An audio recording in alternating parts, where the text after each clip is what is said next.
ঘোষণা কৰিছোঁ আৰু বিশ্বাস ৰাখিছোঁ অসমৰ যদি কোনোবা প্ৰান্তত কিবা খেলিমেলি হ'লেও আমাৰ দৰং জিলাৰ এই দৌৰিপাৰাত কেতিয়াও হ'বই নোৱাৰে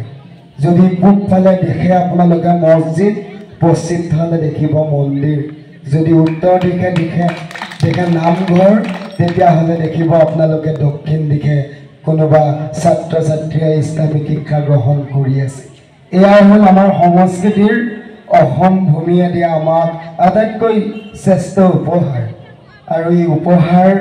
আমি গ্ৰহণ কৰিয়েই ভাতৃত্ববোধৰ খবল এনাজৰীৰে আমি জীয়াই আছোঁ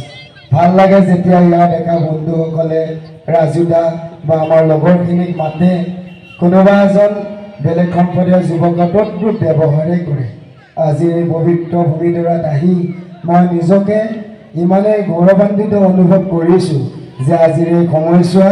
মোৰ জন্মৰ পৰা জীৱনৰ আটাইতকৈ পবিত্ৰ সময় আৰু আটাইতকৈ শ্ৰেষ্ঠ সময় ভগৱানে মোক উপহাৰ দিলে ইয়াত থকা সকলো ৰাইজৰ সুস্বাস্থ্য কামনা কৰাৰ লগতে জ্যেষ্ঠসকলৰ আশীৰ্বাদ বিচাৰিছোঁ ৰঙালীৰ বতৰত অন্য কথা কোৱাটো উচিত নহয়